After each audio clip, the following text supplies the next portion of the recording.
Yo, what's going on, guys? In the video, we're going to be doing Expressway from HackTheBox. This is a box really about solid easy. And yeah, let's get on to the video. As always, I'm starting by pinging the IP address. We'll do a ping count 43 for 10.129 1.130.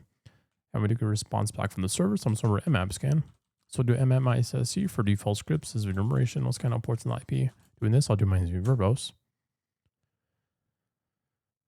So we do have port 22 open for SSH. It doesn't seem like we do have any servers. We'll try this for like port 8080. Nothing under here. We'll do this just for port 80.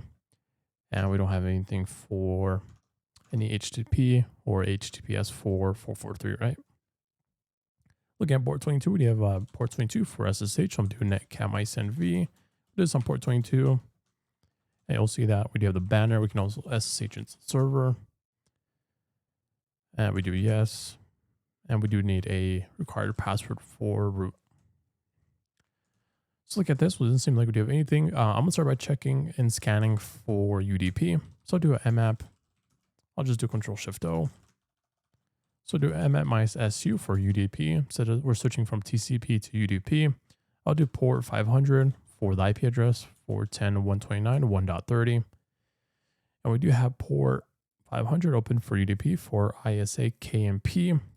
So I'm gonna search this up. Let's go to like nmap ISKMP. I want to look for like a script for this. So they do have a script for ikey version, and I'm guessing this will provide like xauth as well for like the vendor ID and also the version. So let's check this out. And we do have a dead peer detection version 1.0 for xauth. Let's go back to see if we can find a way to pen test port 500.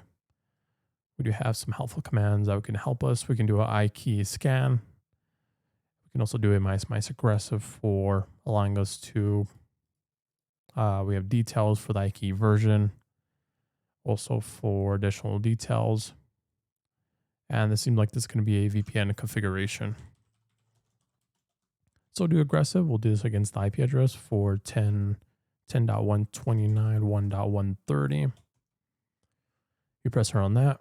We do get some information for the value for ikey expressway.htb. We have the auth for PSK. Life duration. We also have the version for version 1.0. We can also check this with netcat. We do a netcat -nv, netcat -nv for the banner grab. Specify minus, I believe, is U for UDP. Specify the IP address. We'll do some 500. You'll see that we do have this open, right? So this shouldn't be open on TCP, but is open on UDP. So you have ikey scan for aggressive. So I'm going to check for ikey dash. We have a scan. We'll do minus help. So we do have an email here.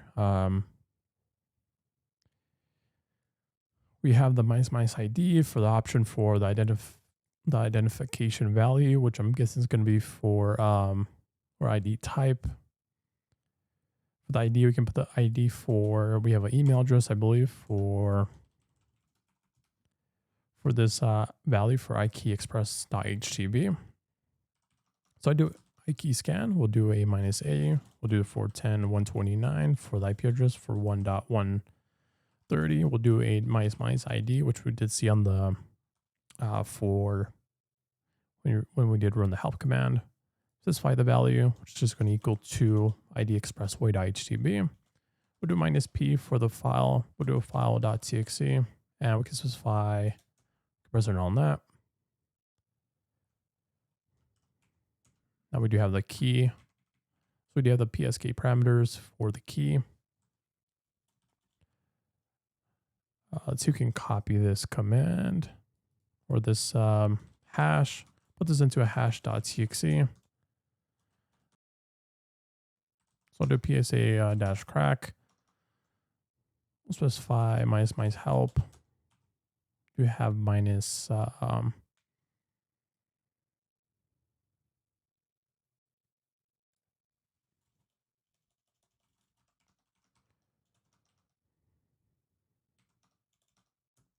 So doing this, this will crack the key. Now we do have the key as freaking Rockstar the Road. And we did have the I believe it was the email, right? Which was, let's see, let's look at the user that we just had. We just had that as IKE Expressway.htb. So I'll put this into my text editor as the password. And we also have IKE for the user. So I'm going to SSH into, we have go to mmap, let's do 22 for the IP address. And we have port 22 open for SSH. So I'm going to SSH into IKE, do IKE at the IP address. And we do have the password. Press start on that. We do ID, and now we're IKE. So I'm going to clear my terminals here. I'll do a sudo -l. Where we do have the password for IKE. We'll do ls-la. We do have a user.txt. Nothing under here. Let's go under /opt containered. Should not be nothing under here. We'll go under /var. We do have a /temp. We do have an updated. Let's go to www.html. And we just do have our index.html, which is the default page for Debian. So you see we just have Apache 2 default Debian page. So nothing under here. So I'm going to start by checking a sudo -v. Let's do a -help. I believe we can check if we grep out for version. We do have -v, so it is capital V. And we have the version for 1.917 for sudo. So do sudo for, we'll just do this for exploit. So we do have a chroot privilege escalation to root.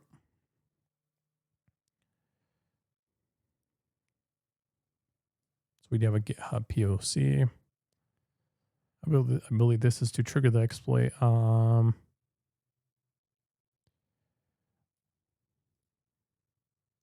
So we do have the roots.sh. So I'm going to get this into my machine. Let's go to raw data.